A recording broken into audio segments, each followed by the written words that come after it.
Salam Unity Diversity, bersatu dalam perbedaan. Ketemu lagi dengan gua Andres Kawali. Kali ini saya ingin menjawab pertanyaan dari teman-teman subscriber saya di kolom komentar yang bertanya tentang poin pertanyaannya kurang lebih seperti ini.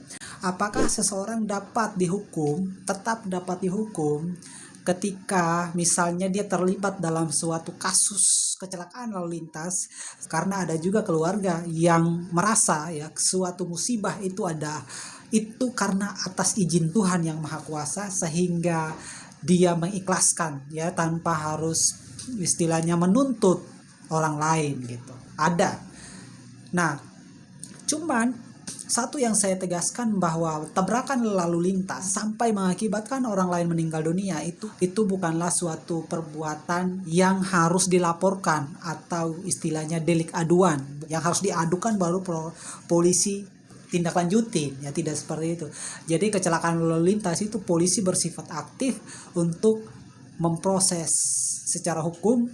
Kecelakaan lalu lintas yang menyebabkan orang lain meninggal dunia itu merupakan suatu tindak pidana. Dalam hal ini diatur dalam pasal 359 Kitab Undang-Undang Hukum Pidana. Kurang lebih bunyi poinnya adalah barang siapa ya karena kealpaan atau karena kelalaiannya ya mengakibatkan nyawa orang lain hilang, maka yang bersangkutan akan dihukum ya 5 tahun penjara. Nah, kalau kita melihat ya poin dalam pasal ini, tentu tidak ada yang namanya yang bersangkutan akan lepas ya ketika sudah berdamai, tidak ya. Artinya kalaupun sudah berdamai antara pelaku dan keluarga korban ya, tidak semerta-merta ya menghapus yang namanya unsur pidana dari kejadian itu ya. Hanya damai itu hanya sebatas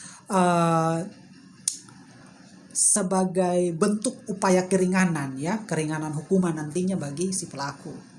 Nah, itu nanti hanya sebatas pertimbangan si hakim untuk putusan terhadap pelaku tersebut. Nah, jadi kesimpulannya adalah jika kamu menabrak orang lain dan pada akhirnya meninggal ya atas kealpaan atau kelalaianmu, sekalipun kalian sudah berdamai, proses hukum tetap berjalan. Ya, sah gitu. Tapi jika teman-teman di sini ada yang kritis, apakah ada ya suatu perbuatan hukum atas dasar kealpaan atau kelalaian yang mengakibatkan orang lain meninggal tapi diputus bebas? Apakah ada atau tidak? Jawabannya adalah ada.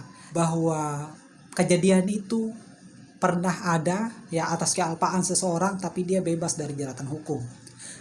Tapi sangat bergantung pada kasusnya seperti apa ya. Kasusnya seperti apa? Karena dalam putusan hakim itu berpijak pada 3 poin.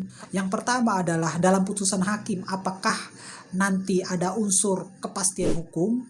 Yang kedua apakah ada unsur kemanfaatan. Yang ketiga apakah ada unsur yang namanya keadilan.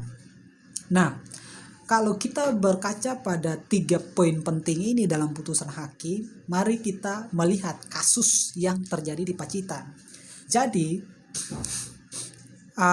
satu keluarga mereka itu berlibur di satu tempat wisata, dan pada akhirnya mereka pulang masuk ke mobil. Seorang ayah atau bapaknya menyetir mobil, istrinya sudah masuk, anaknya ada 2. Anaknya yang satu sudah masuk dalam mobil dan yang satu ternyata masih ada di belakang mobil. Nah, si orang tua ini, si ayah ini, dia berpikir kalau anaknya itu dua-duanya udah masuk dalam mobil. Dia mundurlah itu mobil. Ternyata anak yang satunya itu dilindas sama mobil, meninggal dunia. Nah, atas kejadian itu si istrinya depresi, akhirnya gila ya. Tapi karena ini perbuatan yang melanggar pasal 359 Kitab Undang-Undang Hukum Pidana atas kealpaan atau kelalaian si ayah sehingga mengakibatkan anaknya meninggal, maka bapak yang bersangkutan tetap diproses hukum ya, tetap diproses hukum sekalipun anaknya sendiri yang jadi korban gitu. Nah, tapi dalam putusan hakim hakim yang tersebut menyatakan bahwa yang bersangkutan terbukti secara sah dan meyakinkan ya melanggar pasal 359 ya Kitab Undang-Undang Hukum Pidana. Akan tetapi tidak diikuti oleh suatu tindak pidana. Kenapa?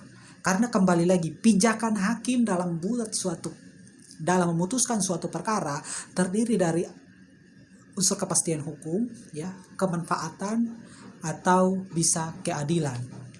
Nah, hakim berpikir kalau misalnya si bapaknya dihukum demi keadilan, demi kepastian hukum, maka bagaimana dengan anaknya yang satu yang masih hidup? Sedangkan ibunya ini sudah gila gitu. Siapa yang ngurus anaknya? Artinya hakim ketika pun atas dasar kepastian hukum dia menghukum orang tuanya, si bapaknya, berarti anaknya terlantar dong. Gak ada yang mengurusi. Bagaimana masa depan anaknya yang masih hidup gitu.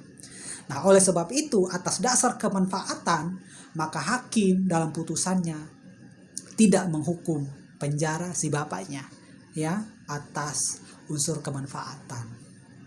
Sehingga nanti si bapak ini ketika nggak dihukum bisa mengurus, mempersiapkan masa depan anaknya yang masih hidup.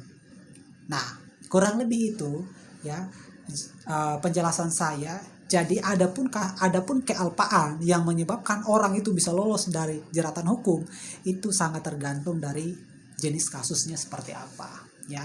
Tapi umumnya ya, matinya seseorang atas kelalaian umumnya itu di penjara. Kurang lebih itu penjelasan saya kali ini. Mudah-mudahan bermanfaat dan baiklah hukum ditegakkan sampai langit akan runtuh. Gua Andreas, bye.